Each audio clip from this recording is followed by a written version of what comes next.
김 변호사가 떨리는 손으로 낡은 호적 등본을 펼쳐들었다. 출생년월일 1979년 3월 15일. 성별 여자. 이름 박지은. 민수는 눈을 의심하며 소리쳤다. 잠깐만요. 형이 누나였다고요? 준호는 얼어붙은 채 중얼거렸다. 제가 정말 딸인가요? 박태수는 자리에서 벌떡 일어나며 절규했다. 그만해라. 이건 집안 망신이다. 방 안은 충격에 빠진 정적이 흘렀고 40여 년의 거짓이 한순간에 무너져 내렸다. 준호의 목소리가 떨렸다. 지금까지 제가 살아온 인생은 뭐였나요? 민수는 분노로 주먹을 쥐었다. 평생을 속이고 사셨던 거네요. 김 변호사는 더 큰 폭탄을 터뜨렸다. 호적 정정 날짜가 회장님 재혼일과 일치합니다. 모든 것이 연결되는 순간 박가는 돌이킬 수 없는 나락으로 떨어져 갔다. 오늘 이야기 들어가기 전에 구독과 좋아요 한번 눌러주세요. 누르신 분들께는 건강과 행운이 늘 함께할 겁니다. 서울 근교에 자리한 웅장한 대저택. 그 안에서는 아침부터 분주한 발걸음 소리가 들려왔습니다. 하얀 대리석으로 마감된 현관홀에는 3대에 걸친 가족 사진들이 나란히 걸려 있었죠. 그 중앙에는 한복을 곱게 차려입은 70대 노인의 위엄 있는 초상화가 자리하고 있었습니다. 바로 이 집의 가주 박태수였습니다. 박태수는 맨손으로 시작해서 지금의 대기업을 일군 자수성가형 인물이었습니다. 젊은 시절 가난한 농가에서 태어나 서울로 상경한 뒤 작은 구멍가게에서 시작해 지금의 제국을 건설했죠. 그 과정에서 수많은 고난과 역경을 겪었지만 결코 굴복하지 않는 강인한 의지로 모든 것을 이겨냈습니다. 그런 그에게 가장 중요한 것은 바로 가문의 혈통과 대를 이을 아들이었습니다. 아버지, 아침 드시러 오세요. 40대 중반의 단정한 남성이 2층 서재문을 조심스럽게 두드렸습니다. 박준호, 박태수의 큰아들이었죠. 언제나 흠잡을 데 없는 정장 차림에 반듯하게 빗어 넘긴 머리, 그리고 온화하면서도 믿음직한 눈빛을 가진 사람이었습니다.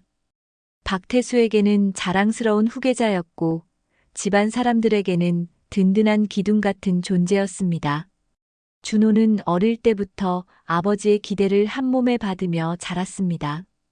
최고의 교육을 받았고 해외 유학까지 마친 뒤 회사에 입사해서 차근차근 실력을 쌓아왔죠.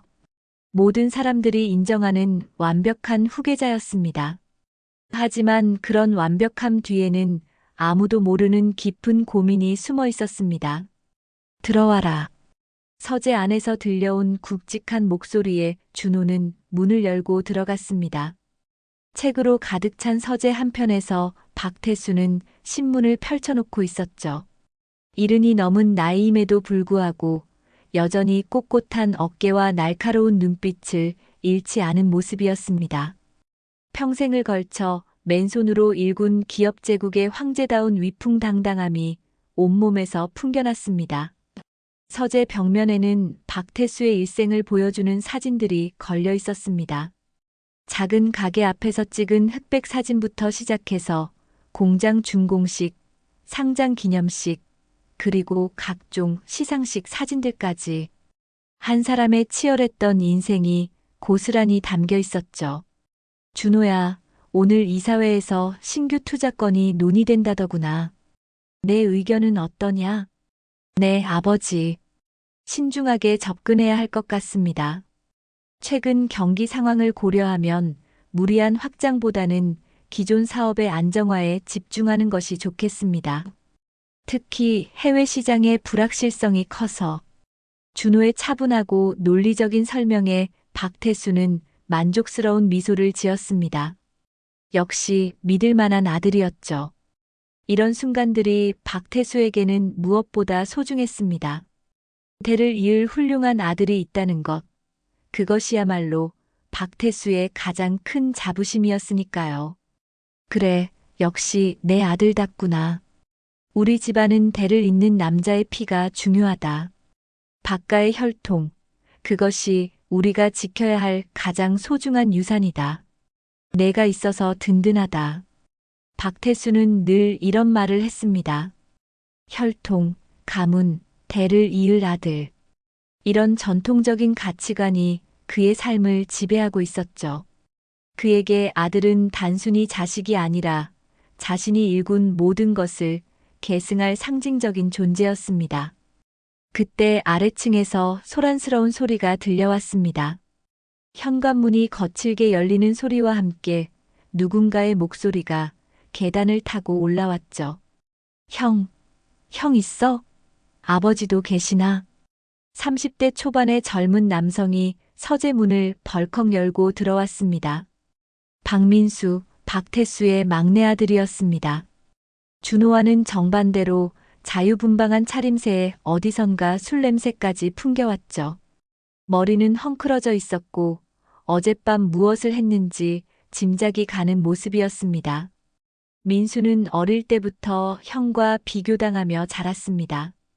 똑똑하고 모범적인 형과 달리 민수는 자유로운 영혼이었죠. 예술을 좋아하고 틀에 박힌 것을 싫어했습니다. 하지만 그런 성격이 보수적인 아버지에게는 늘 걱정거리였습니다. 최근에는 친구들과 함께 시작한 사업마저 실패하면서 더욱 위축되어 있었죠. 민수야, 아버님 앞에서 그게 무슨 꼴이냐? 준호의 조용한 질책에 민수는 어깨를 으쓱했습니다. 늘 이런 식이었죠. 형은 완벽하고 자신은 늘 부족한 존재. 그런 현실이 민수에게는 참을 수 없을 만큼 답답했습니다. 아버지, 저도 이제 30이 넘었는데 언제까지 형 그늘에서 살아야 하나요? 저도 아버지의 아들이고 이 집안의 일원이잖아요. 박태수의 얼굴이 순간 굳어졌습니다. 이런 말을 할 때마다 실망스러웠죠. 같은 아들이지만 준호와 민수는 너무나 달랐습니다. 한 명은 집안의 자랑이었고 다른 한 명은 걱정거리였습니다. 민수야, 내가 먼저 제대로 된 모습을 보여야 하지 않겠느냐? 지난번 사업도 제대로 마무리하지 못했으면서 또 무슨 말이냐? 그건 운이 없었던 거예요. 시장 상황이 안 좋았고 투자자들이 갑자기 손을 뗀 거라고요. 다음에는 꼭 성공할 수 있어요. 민수의 변명에 박태수는 한숨을 내쉬었습니다. 언제나 똑같은 말의 반복이었죠.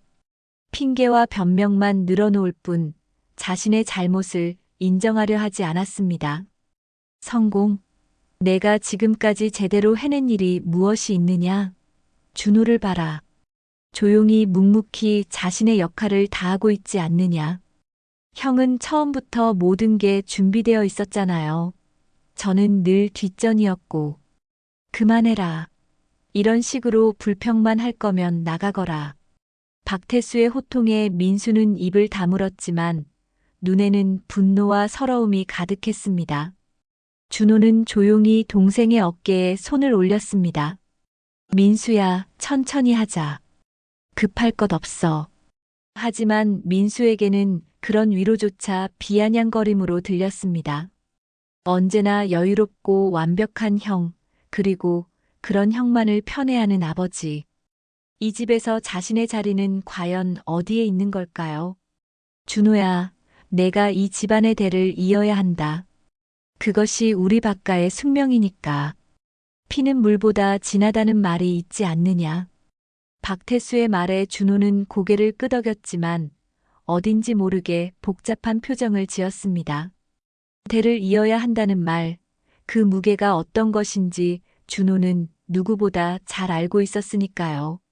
그리고 그 무게 속에 숨겨진 아무도 모르는 비밀이 있다는 것도 말입니다. 그로부터 한 달 후 박태수의 몸에 이상 신호가 나타나기 시작했습니다.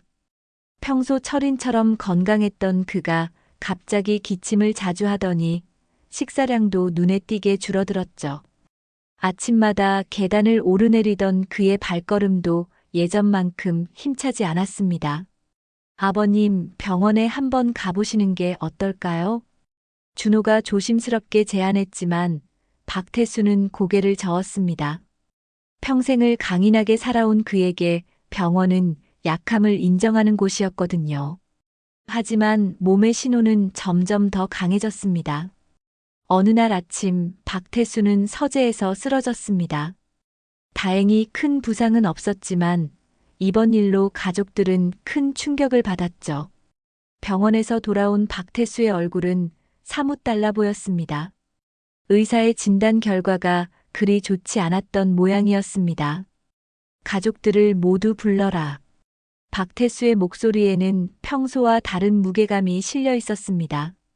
준호와 민수, 그리고 오랫동안 박가를 섬겨온 집사와 비서까지 모두 대저택의 응접실에 모였습니다.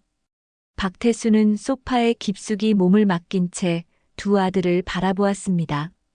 내 나이도 이제 70이 넘었고 몸도 예전 같지 않다. 그동안 미뤄왔던 일들을 정리할 때가 된 것 같구나. 박태수의 말에 방 안의 공기가 무거워졌습니다. 모두가 무슨 말인지 알고 있었죠. 바로 상속에 관한 이야기였습니다. 아버지, 아직 그런 말씀하시기는 이르지 않나요? 준호가 조심스럽게 말했지만 박태수는 손을 흔들며 제지했습니다. 아니다. 이런 일은 미리미리 정리해둬야 하는 법이다. 김 변호사를 부르자. 며칠 후 박태수의 오랜 동반자이자 법률 고문인 김 변호사가 대저택을 찾았습니다. 김 변호사는 60대 중반의 세련된 노신사로 박태수가 사업을 시작할 때부터 함께해온 믿을 만한 사람이었습니다. 회장님, 상속 계획을 구체적으로 논의해 보겠습니다. 응접실에는 박태수와 두 아들, 그리고 김 변호사가 앉아 있었습니다. 테이블 위에는 두꺼운 서류 뭉치들이 놓여 있었죠. 박태수의 전 재산 목록과 상속 관련 서류들이었습니다. 우선 회사 지분부터 말씀드리겠습니다. 현재 회장님이 보유하신 지분이 60%이고 김 변호사가 차근차근 설명하는 동안 민수는 점점 초조해졌습니다. 예상했던 대로 대부분의 재산이 준호에게 돌아갈 것 같았거든요. 마침내 민수는 참지 못하고 입을 열었습니다. 잠깐만요. 아버지, 형만 챙기면 안 됩니다. 저도 아들인데요. 같은 아버지의 피를 이어받은 아들이잖아요. 민수의 목소리에는 그동안 쌓여온 불만과 서러움이 고스란히 담겨 있었습니다. 어릴 때부터 줄곧 형과 비교당하며 살아온 세월, 그리고 늘 뒷전으로 밀려났던 기업들이 한꺼번에 터져나왔죠. 민수야, 내 몫도 당연히 있다. 하지만 회사는 박태수가 말을 이어가려는 순간 김 변호사가 조심스럽게 끼어들었습니다. 회장님, 혹시 상속 관련해서 말씀드릴 게 있습니다. 김 변호사의 표정이 어딘지 어색했습니다. 마치 무슨 어려운 말을 해야 하는 사람처럼 보였죠. 무슨 말인가? 준호 씨의 출생 관련 서류를 검토하던 중에 확인할 게 있습니다. 상속법상 중요한 사항이 될 수 있어서요. 김 변호사의 말에 준호는 당황스러운 표정을 지었습니다. 출생 관련 서류라니 도대체 무슨 말인지 이해할 수 없었거든요. 출생 서류요? 무슨 문제라도 있나요? 호적 등본을 다시 한번 확인해 보니 몇 가지 이상한 점들이 발견되었습니다. 특히 출생신고 당시의 기록과 현재의 기록 사이에 차이가 있어서 김 변호사는 말을 흐리며 박태수의 눈치를 살폈습니다. 오랜 세월 함께해온 사이라 박태수의 표정 변화를 놓치지 않았거든요. 박태수의 얼굴이 순간 굳어졌습니다. 혈색이 사라지더니 입술이 미세하게 떨리기 시작했죠. 김 변호사의 말이 무엇을 의미하는지 누구보다 잘 알고 있었기 때문이었습니다. 그런 것까지 확인할 필요가 있나? 박태수의 목소리가 평소와 달리 떨렸습니다. 침착하고 위험 있던 모습은 온데간데 없고 마치 무언가에 쫓기는 사람 같아 보였죠. 상속법상 출생과 관련된 모든 서류가 정확해야 합니다. 혹시 모를 법적 분쟁을 방지하기 위해서라도. 아버지, 도대체 무슨 일인가요? 민수가 의아한 표정으로 물었습니다. 아버지의 이상한 반응을 처음 보는 일이었거든요. 평생을 당당하게 살아온 박태수가 이렇게 당황하는 모습은 상상도 할 수 없었습니다. 준호 역시 혼란스러웠습니다. 자신의 출생 서류에 무슨 문제가 있다는 걸까요? 태어날 때부터 박태수의 큰아들로 살아왔는데 도대체 무엇이 잘못된 걸까요? 회장님, 이 문제는 반드시 짚고 넘어가야 할 것 같습니다. 원본 서류를 확인해 보시겠습니까? 김 변호사가 서류 가방에서 봉투 하나를 꺼냈습니다. 오래된 봉투였지만 정성스럽게 보관되어 있었죠. 박태수의 손이 그 봉투를 향해 떨리며 뻗어졌습니다. 방 안에는 이상한 긴장감이 감돌았습니다. 무언가 중대한 일이 벌어질 것 같은 예감이 모든 사람의 마음을 짓눌렀죠. 박태수는 봉투를 받아들고는 한참 동안 그것을 바라보기만 했습니다. 마치 그 안에 들어있는 내용이 무엇인지 두려워하는 것처럼 말입니다. 박태수는 봉투를 손에 쥔 채 한참을 망설였습니다. 방 안의 모든 시선이 그에게 집중되어 있었지만 정작 본인은 그 시선들을 감당하기 어려워 보였죠. 평생을 당당하게 살아온 사람이 이렇게 주저하는 모습은 처음이었습니다. 박태수의 손이 미세하게 떨리고 있었고 이마에는 식은 땀이 맺혀 있었습니다. 응접실의 공기는 무겁고 답답했습니다. 평소라면 따뜻했을 오후 햇살마저 오늘따라 차갑게 느껴졌죠. 벽에 걸린 시계의 초침 소리만이 정적을 깨뜨리고 있었습니다. 아버지, 도대체 무슨 일인가요? 왜 그렇게 망설이세요? 민수가 답답함을 감추지 못하고 물었습니다. 형의 출생 서류에 무슨 문제가 있다는 건지, 그리고 왜 아버지가 이렇게 당황하는 건지 전혀 이해할 수 없었거든요.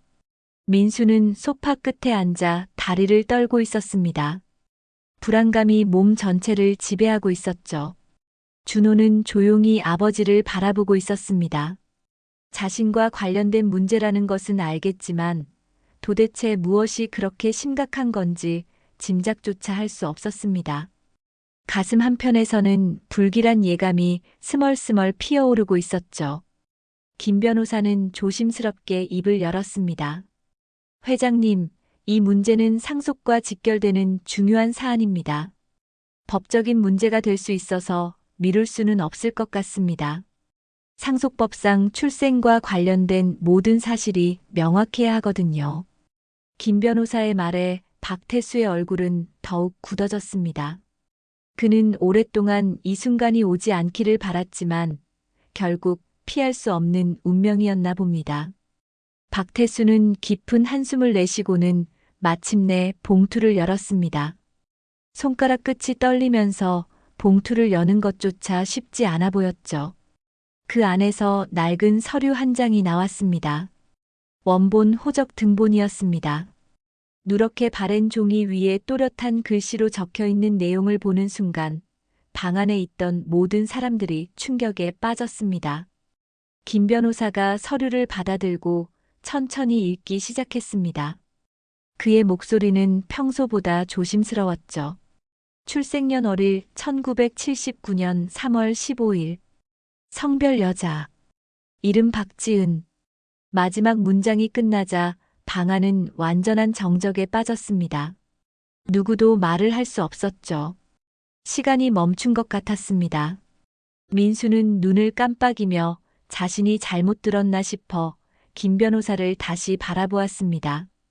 하지만 김 변호사의 진지한 표정은 이것이 현실임을 말해주고 있었죠. 잠깐만요. 이게 뭔가요? 형이 누나였다고요? 민수의 목소리가 떨렸습니다. 40여 년을 함께 살아온 형이 사실은 누나였다는 건 도저히 믿을 수 없는 일이었습니다. 어릴 때부터 형이라고 불러왔던 사람이 축구를 함께하고 남자들끼리의 이야기를 나누던 그 사람이 여자였다니요. 준호는 말 그대로 얼어붙었습니다. 자신이 여자라니, 게다가 이름도 박지은이라니. 머릿속이 하얗게 변했죠. 지금까지 살아온 모든 것이 거짓이었다는 말인가요? 자신이 알고 있던 정체성, 자신의 이름, 심지어 성별까지 모든 것이 가짜였단 말인가요? 아버지, 이게 대체 무슨 말입니까? 준호의 목소리는 간신히 나오는 속삭임에 가까웠습니다. 평생을 박준호라는 이름으로, 남자로, 아들로 살아왔는데 갑자기 자신이 딸이라는 말을 듣게 되다니 현실감이 사라지는 기분이었습니다. 박태수는 고개를 떨구고 말았습니다. 더 이상 숨길 수 없다는 것을 알았죠. 오랫동안 가슴 깊이 묻어두었던 비밀이 마침내 세상에 드러나는 순간이었습니다. 그의 어깨가 무너져 내리는 것 같았습니다. 그만해라. 이건 집안 망신이다. 박태수가 자리에서 벌떡 일어나며 소리쳤습니다. 하지만 이미 늦었죠. 진실은 이미 공개되었고 되돌릴 수 없었습니다. 그는 응접실을 빠져나가려 했지만 김 변호사의 다음 말에 발걸음을 멈췄습니다. 회장님, 아직 더 확인해야 할 것이 있습니다. 김 변호사는 계속해서 서류를 살펴보았습니다. 그의 얼굴에는 점점 더 심각한 표정이 짙어졌죠. 회장님, 여기 호적 정정 기록도 있습니다. 성별과 이름이 변경된 날짜가. 이것은 김 변호사가 말을 멈췄습니다. 그 날짜를 확인한 순간 또 다른 충격적인 사실을 발견한 것이었죠. 그의 손도 미세하게 떨리기 시작했습니다. 언제죠? 언제 바뀐 거예요? 민수가 다급하게 물었습니다. 이미 충분히 충격적인 상황이었지만 김 변호사의 표정을 보니 더 큰 비밀이 숨어 있는 것 같았거든요. 이 호적 정정 기록의 날짜가 1994년 5월 20일입니다. 이 날짜는 김 변호사는 박태수를 바라보며 조심스럽게 말을 이어갔습니다. 회장님이 현재 부인과 재혼하신 날짜와 정확히 일치합니다. 방 안에 다시 한번 무거운 정적이 흘렀습니다. 모든 사람이 그 말의 의미를 이해하려고 애쓰고 있었죠. 박태수의 재혼 시기와 준호의 호적 정정 시기가 같다는 것은 무엇을 의미하는 걸까요? 민수는 머리를 감쌌습니다. 너무나 복잡하고 충격적인 상황이었거든요. 형이 누나였다는 것도 충격적인데 그것이 아버지의 재혼과 관련이 있다니. 그럼 형이 아니라 누나가 태어날 때는 여자였는데 아버지가 재혼하면서 남자로 바뀐 거라는 말인가요? 대체 왜 그런 일이? 그게 아니다, 민수야. 박태수가 힘없는 목소리로 말했습니다. 더 이상 숨길 수 없다는 것을 깨달았죠. 그럼 대체 뭔가요? 준호가 벌떡 일어났습니다. 얼굴이 창백해진 채로 두 손을 떨고 있었죠. 자신과 관련된 이야기인데 정작 자신만 아무것도 모르고 있다는 사실이 견딜 수 없었습니다. 아버지, 제가 정말 딸인가요? 그럼 지금까지 제가 살아온 인생은 뭐였나요? 박준호는 가짜였단 말인가요? 준호의 목소리에는 깊은 절망이 담겨 있었습니다. 정체성에 대한 혼란, 그리고 배신감이 몰려왔죠. 자신이 누구인지도 모르고 살아온 40여 년의 세월이 한순간에 무너지는 기분이었습니다. 박태수는 고개를 숙인 채 답하지 못했습니다. 평생을 감춰온 비밀이 이렇게 드러날 줄은 몰랐거든요. 박태수의 침묵이 길어지자 민수는 더 이상 참을 수 없었습니다. 평생을 궁금해했던 의문들이 한꺼번에 터져 나오려고 했거든요. 형이 누나였다는 충격적인 사실, 그리고 그것이 아버지의 재혼과 연관되어 있다는 것까지. 모든 것이 하나의 거대한 비밀로 연결되어 있는 것 같았습니다. 민수는 소파에서 일어나 방 안을 서성거리기 시작했습니다. 머릿속이 복잡했거든요. 어릴 때부터 느꼈던 모든 감정들이 한꺼번에 밀려왔습니다. 왜 자신은 늘 형과 비교당해야 했는지, 왜 아버지는 형만을 편애했는지 그 모든 이유가 지금 밝혀지고 있었습니다. 아버지, 대체 왜 누나를 아들로 속였던 겁니까? 민수의 목소리에는 그동안 쌓여온 모든 감정이 담겨 있었습니다. 어릴 때부터 느꼈던 차별대우, 늘 형과 비교당하며 살아온 서러움, 그리고 지금 이 순간의 배신감까지 모든 것이 한꺼번에 폭발하는 것 같았죠. 평생을 속이고 사셨던 거네요. 저는 정말 아들인데 정작 아들 취급을 받은 건 여자였다니. 이게 말이 됩니까? 민수의 목소리는 점점 커졌습니다. 응접실 밖까지 들릴 정도였죠. 하인들이 문 앞에서 수군거리는 소리가 들렸지만 아무도 신경 쓸 겨를이 없었습니다. 그동안 저는 뭐였나요? 진짜 아들인 저는 늘 뒷전이었고 가짜인 형. 아니, 누나는 모든 걸 차지하고 살았던 거네요. 박태수는 여전히 고개를 숙인 채 아무 말도 하지 않았습니다. 어떤 말을 해도 변명으로밖에 들리지 않을 것 같았거든요. 평생을 숨겨온 비밀이 이렇게 드러날 줄은 꿈에도 몰랐습니다. 그의 어깨는 점점 더 무너져 내리고 있었고 얼굴에는 깊은 주름이 더욱 선명하게 드러나 보였습니다. 준호는 소파에 주저앉은 채 두 손으로 얼굴을 감쌌습니다. 혼란스러운 감정들이 머릿속에서 소용돌이치고 있었죠. 자신이 여자라는 것, 박지은이라는 이름을 가지고 태어났다는 것, 그리고 호적이 아버지의 재혼 시기에 바뀌었다는 것. 모든 것이 퍼즐처럼 맞춰지면서 충격적인 진실이 드러나고 있었습니다. 저는 도대체 누구입니까? 준호의 떨리는 목소리가 방 안에 울려 퍼졌습니다. 정체성에 대한 근본적인 의문이었죠. 박준호로 살아온 40여 년이 모두 거짓이었다면 진짜 자신은 누구인 걸까요? 거울을 볼 때마다 봐왔던 그 얼굴, 박준호라고 불러왔던 그 이름, 남자로서 살아온 모든 순간들이 가짜였단 말인가요? 김 변호사는 조심스럽게 더 많은 서류들을 펼쳐놓았습니다. 호적 정정 관련 서류들이 몇 장 더 있었거든요. 그의 손도 약간 떨리고 있었습니다. 오랜 변호사 생활을 하면서도 이렇게 충격적인 가족사를 다룬 적은 처음이었거든요. 혹시 이 서류들도 확인해 보시겠습니까? 호적 정정 당시의 다른 기록들도 있습니다. 법정 대리인 동의서라든지 의료진 소견서 같은 것들 말입니다.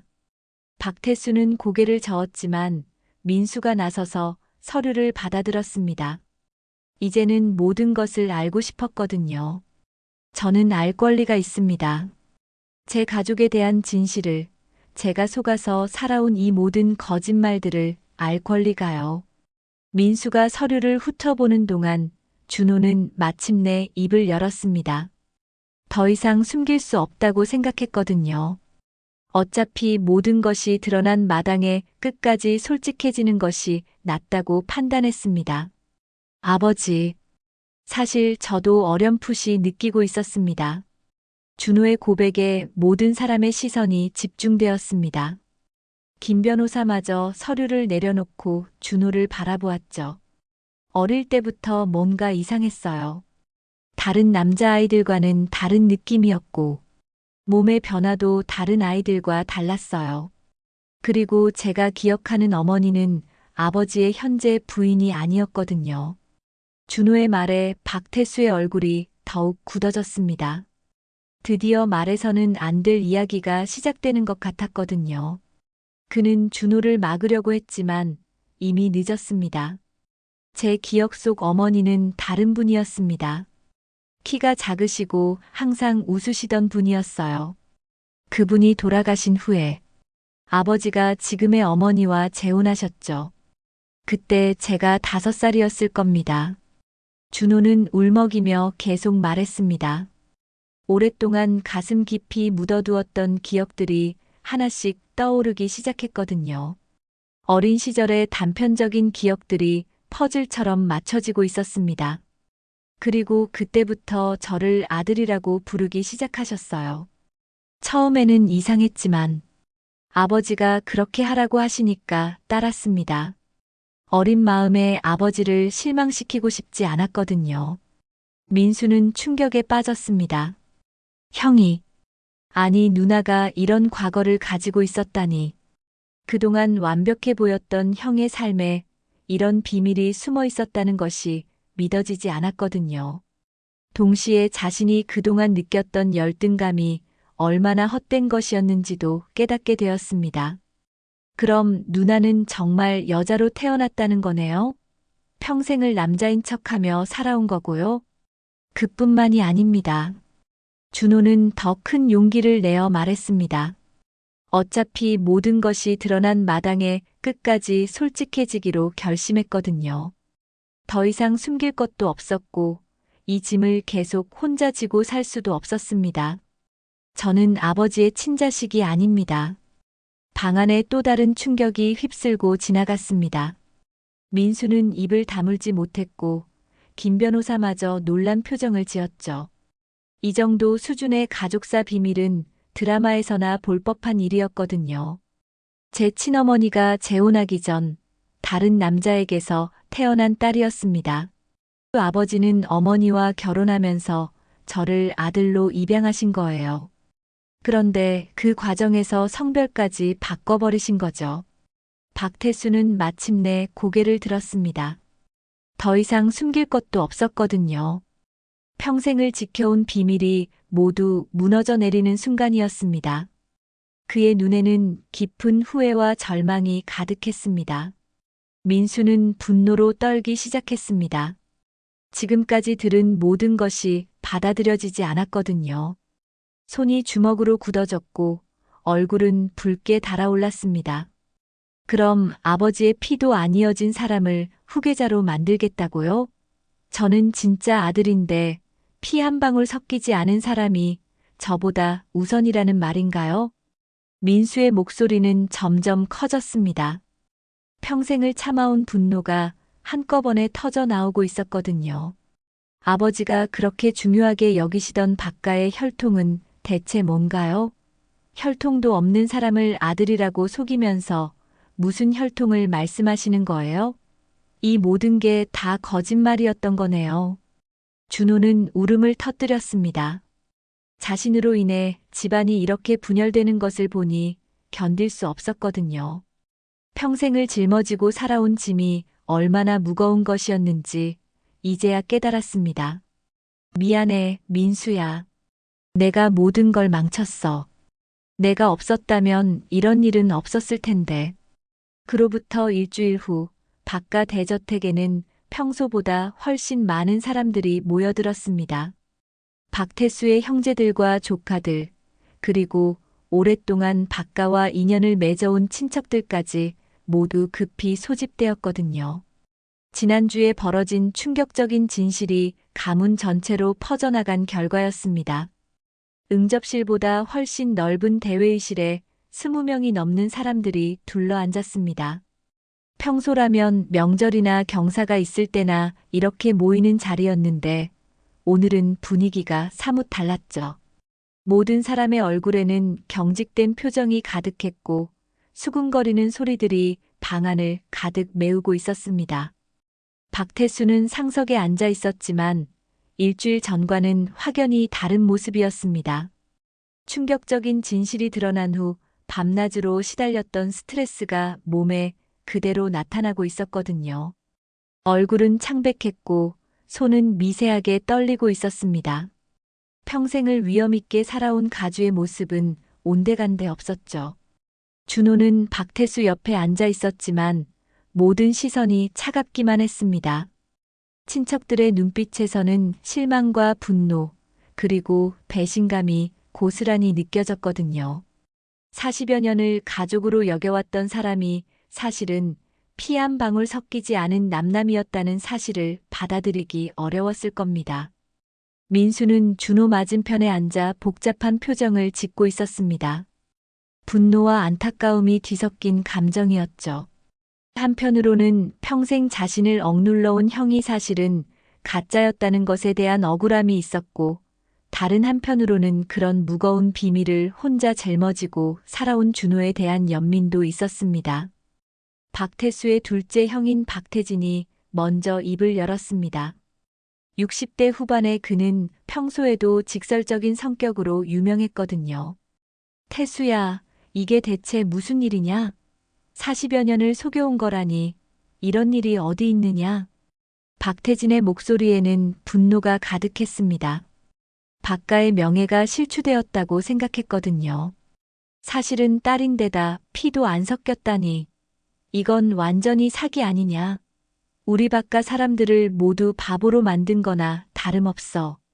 박태진의 말에 다른 친척들도 하나둘씩 목소리를 높이기 시작했습니다. 그동안 후계자라고 떠받들어 온 게 이런 식이라니. 박가의 혈통을 그렇게 중요하게 여기더니 정작 혈통도 아닌 사람을 후계자로 삼았다는 거 아니야? 이런 일이 밖으로 알려지면 우리 집안 체면이 말이 아니게 될 거야. 친척들의 비난이 쏟아지는 가운데 준호는 고개를 숙인 채 아무 말도 할 수 없었습니다. 자신으로 인해 가문 전체가 혼란에 빠진 것에 대한 죄책감이 밀려왔거든요. 동시에 자신의 존재 자체가 부정당하는 것 같은 절망감도 느꼈습니다. 박태수의 막내 동생인 박태호는 상대적으로 온건한 어조로 말했습니다. 형님, 그동안의 일은 이미 지나간 일이니 어쩔 수 없다고 쳐도 앞으로는 어떻게 할 생각이세요? 상속 문제부터 시작해서 회사 경영권까지. 박태호의 말에 민수는 기회를 놓칠 수 없다고 생각했습니다. 그동안 참아왔던 불만을 터뜨릴 때가 온 것 같았거든요. 저는 법적 조치를 취하겠습니다. 민수의 선언에 회의실이 순식간에 조용해졌습니다. 모든 사람이 민수를 바라보았죠. 지금까지의 상속 계획은 모두 무효입니다. 형이, 안희지은 누나는 법적으로 박가의 자식이 아니거든요. 입양도 제대로 이루어지지 않았고 성별까지 속인 상태에서 이루어진 모든 법적 행위는 무효입니다. 민수는 이미 변호사와 상의를 마친 상태였습니다. 지난 일주일 동안 법적 검토를 철저히 했거든요. 저는 박태수의 유일한 합법적 상속자로서 모든 재산에 대한 권리를 주장하겠습니다. 민수의 말에 준호는 충격을 받았습니다. 법적 다툼까지 가게 될 줄은 몰랐거든요. 동시에 자신이 정말로 이 가족에서 완전히 배제될 수도 있다는 현실을 깨달았습니다. 친척들 사이에서는 찬반 의견이 갈렸습니다. 어떤 사람들은 민수의 주장이 합리적이라고 했고, 어떤 사람들은 그동안 준호가 기여한 바를 무시할 수 없다고 했죠. 법적으로는 민수가 맞지만 실질적으로는 준호가 회사를 이끌어온 게 사실이야. 하지만 속임수로 얻은 지위를 인정할 수는 없지 않나? 그래도 40여 년을 가족으로 살아왔는데. 논란이 가중되는 가운데 박태수는 갑자기 가슴을 움켜잡으며 신음했습니다. 아, 아파. 박태수의 얼굴이 순식간에 새하얗게 변했고 식은땀이 흘러내렸습니다. 스트레스와 충격이 몸에 치명적인 영향을 미친 것 같았죠. 아버지. 준호와 민수가 동시에 달려갔지만 박태수는 의식을 잃고 쓰러졌습니다. 회의실은 순식간에 아수라장이 되었죠. 119에 신고해. 병원으로 급히. 응급실로 이송된 박태수는 중환자실에 입원하게 되었습니다. 의사는 극도의 스트레스로 인한 심장 발작이라고 진단했죠. 생명에는 지장이 없지만 상당한 안정이 필요하다고 했습니다. 병원에서 돌아온 준호는 자신의 방에 홀로 앉아 있었습니다. 창밖으로는 어둠이 내리고 있었고 방 안은 적막했죠. 평생을 살아온 이 집이 이제는 낯설게 느껴졌습니다. 난 도대체 누구인가? 준호는 혼잣말을 중얼거렸습니다. 박준호도 아니고 박지은도 아닌 정체성을 잃어버린 채로 떠도는 기분이었거든요. 가족에게서도 배척당하고 법적으로도 인정받지 못하는 상황에서 자신의 존재 이유를 찾을 수 없었습니다. 박태수가 입원한 지 사흘째 되는 날, 준호는 여전히 자신의 방에서 나오지 않고 있었습니다. 음식도 제대로 먹지 않고 잠도 이루지 못한 채 멍하니 창밖만 바라보고 있었죠.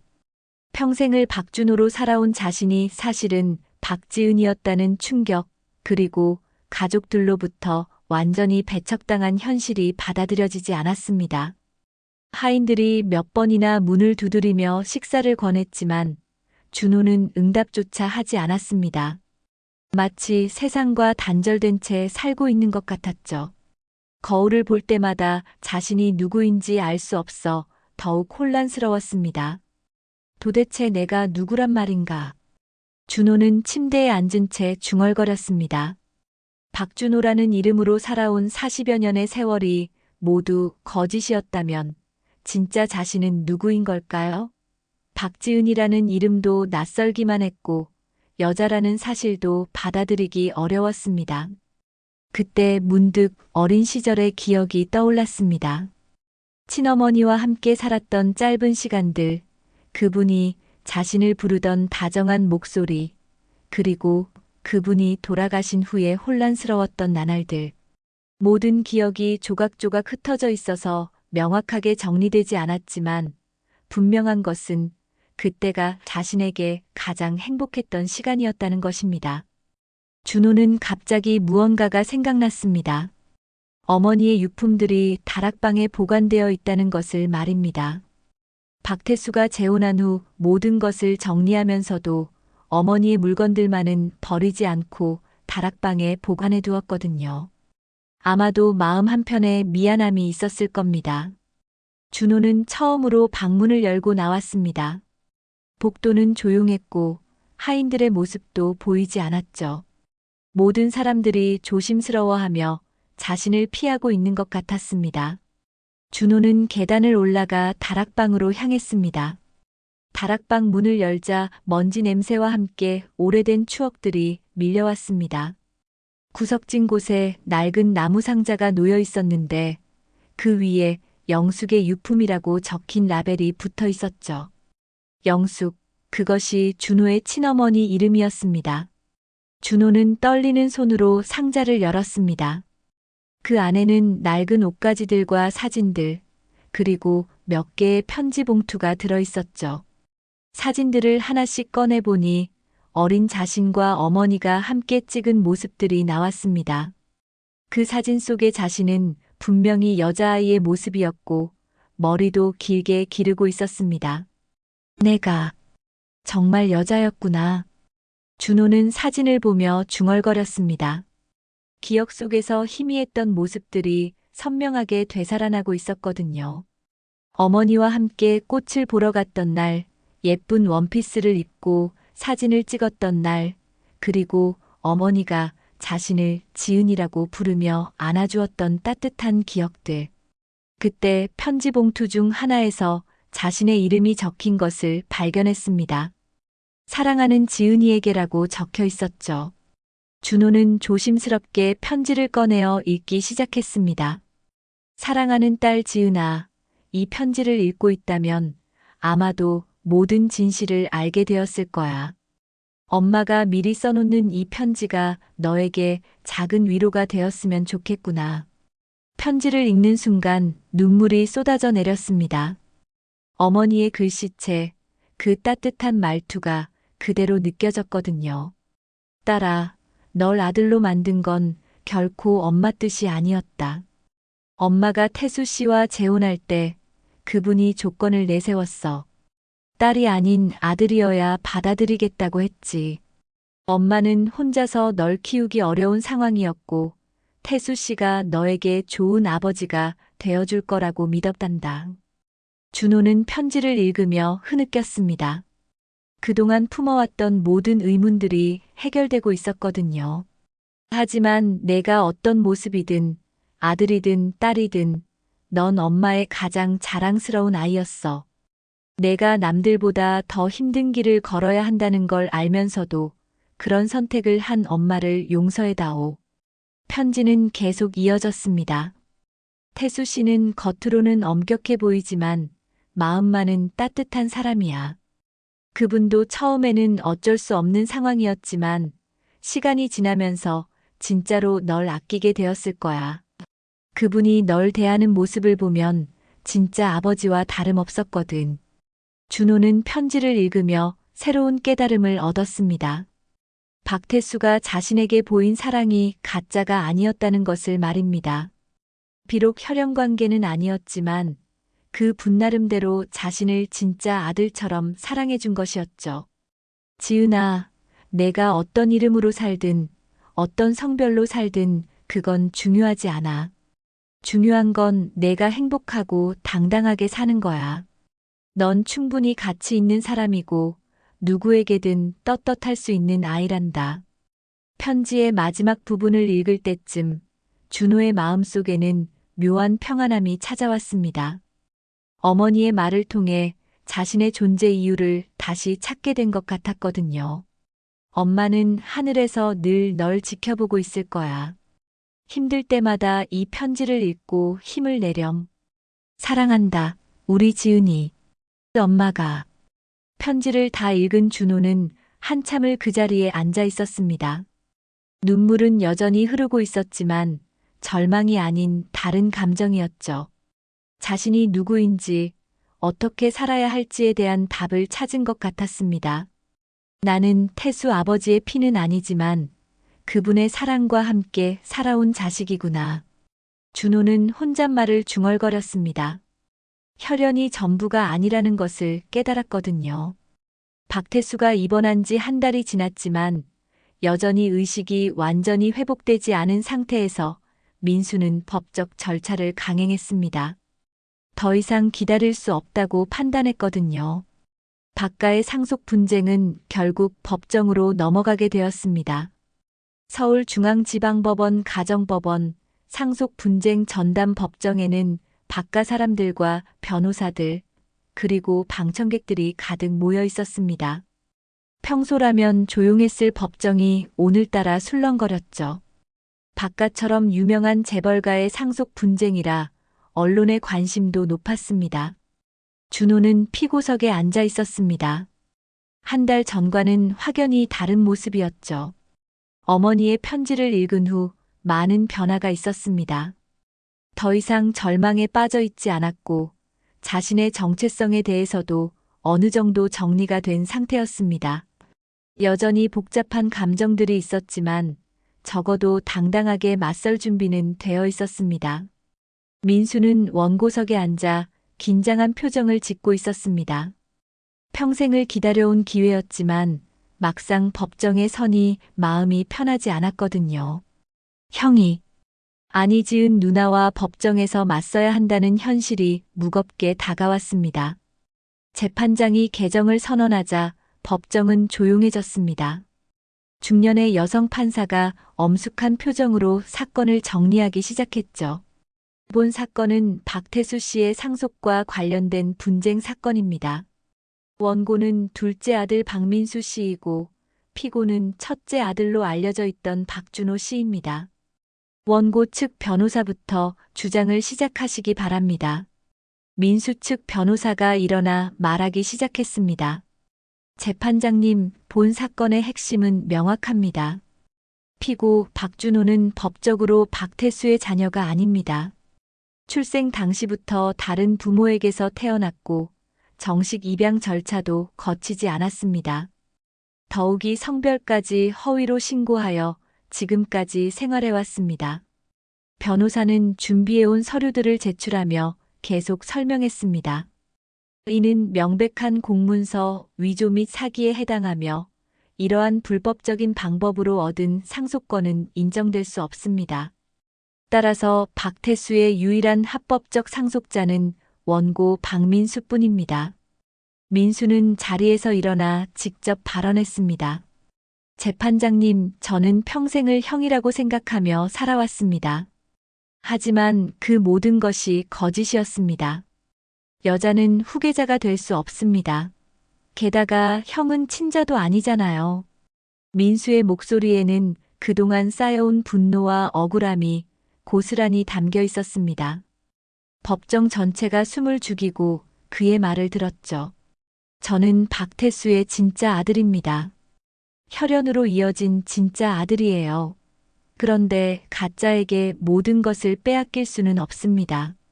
민수의 절규에 가까운 외침에 방청석에서는 웅성거림이 일었습니다. 재판장이 정숙을 요구하며 망치를 두드렸죠. 이제 준호 측 변호사가 반박할 차례였습니다.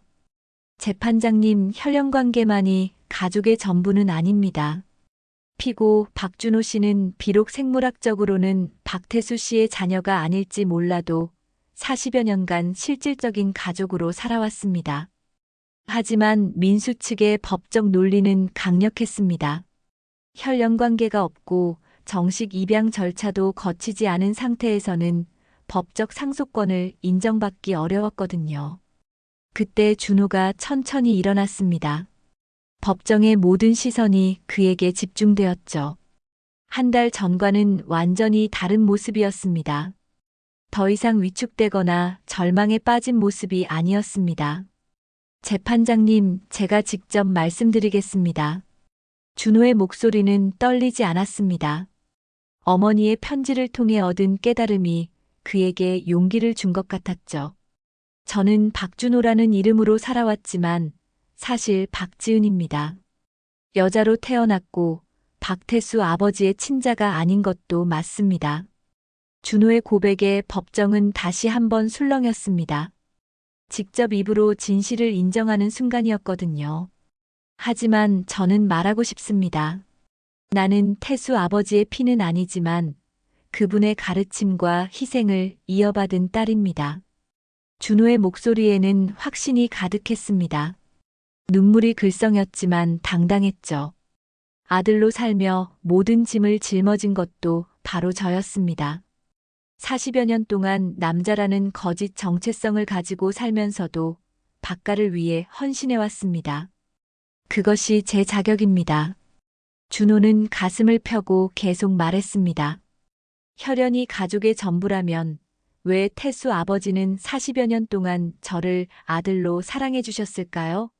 왜 제게 모든 것을 가르쳐 주시고 후계자로 키우셨을까요? 그때 법정 뒤편에서 소란이 일었습니다.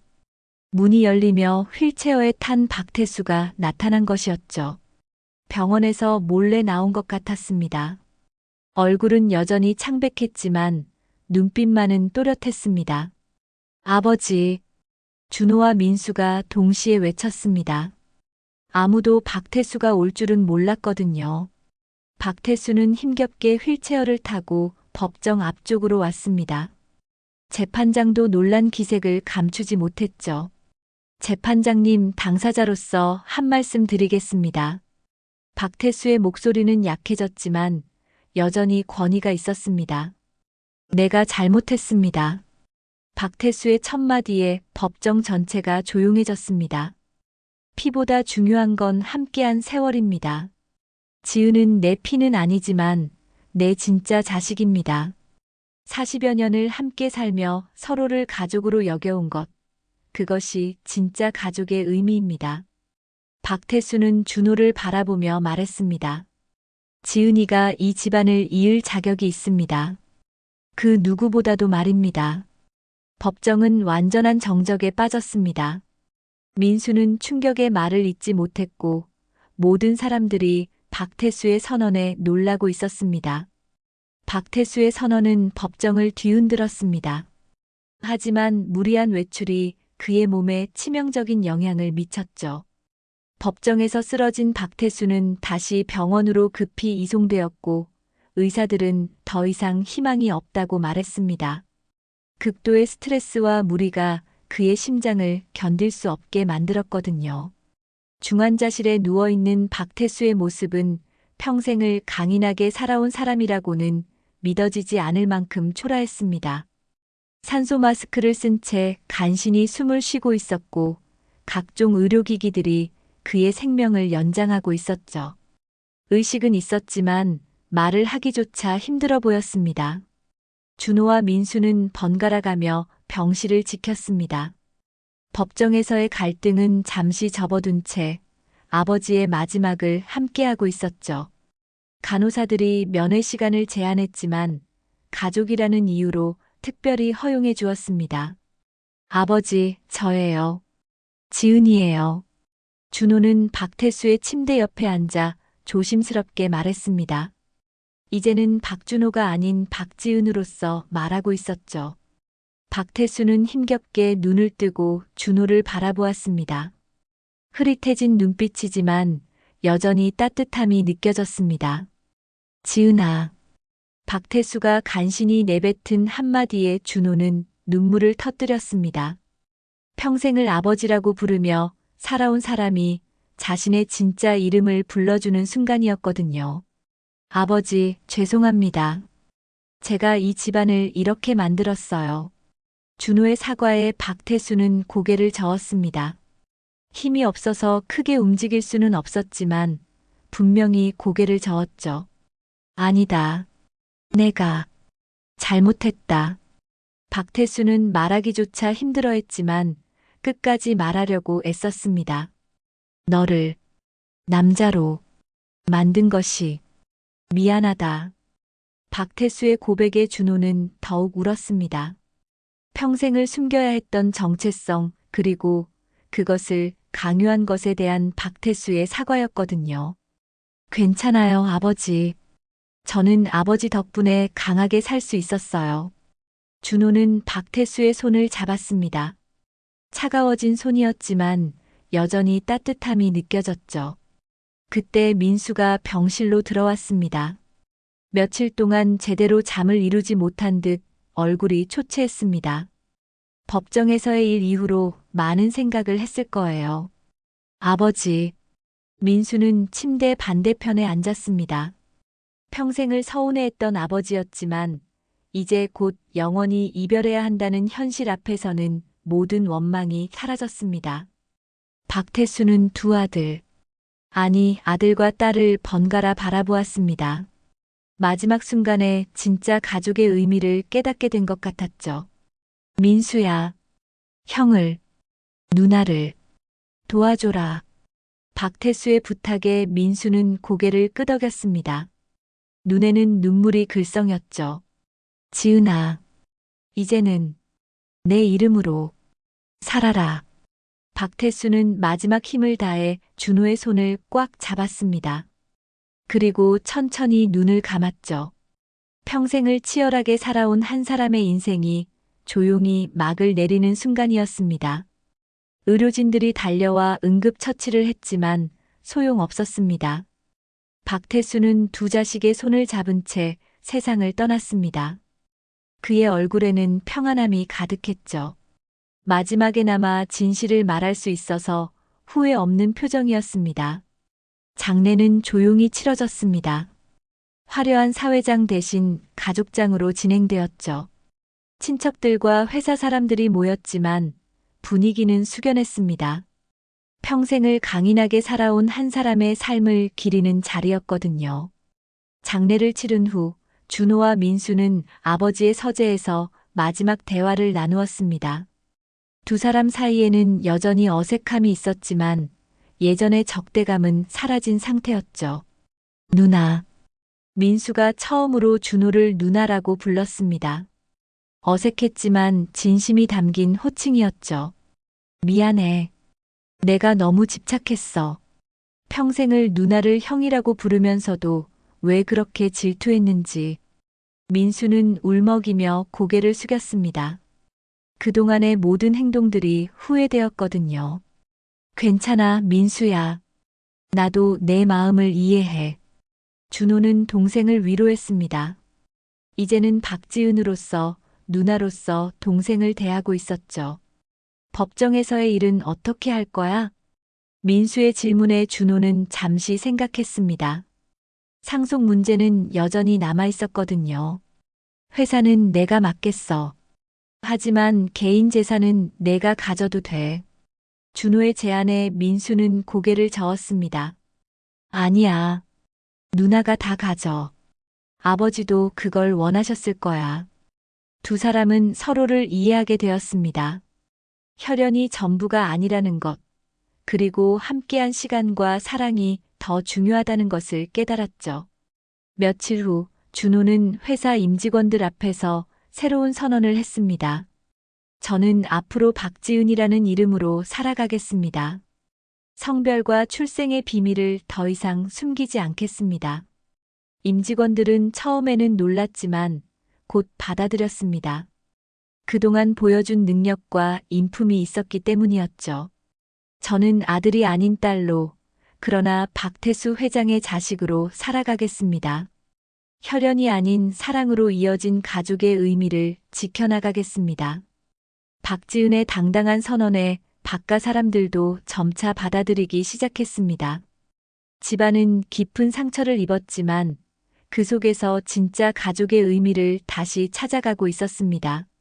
몇 달 후 박지은은 회사를 성공적으로 이끌어가고 있었습니다. 민수는 새로운 사업을 시작했고 이번에는 누나의 조언을 받으며 차근차근 진행하고 있었죠. 박가 대저택에는 다시 평화가 찾아왔습니다. 비록 아픈 과거가 있었지만 서로를 이해하고 받아들이면서 더 단단한 가족이 되어가고 있었습니다. 혈연보다 소중한 것이 무엇인지 모든 사람들이 깨닫게 된 것이었죠. 오늘 이야기 재미있게 보셨나요? 앞으로도 더 깊고 흥미로운 이야기로 찾아뵙겠습니다. 구독과 좋아요는 저에게 큰 힘이 됩니다.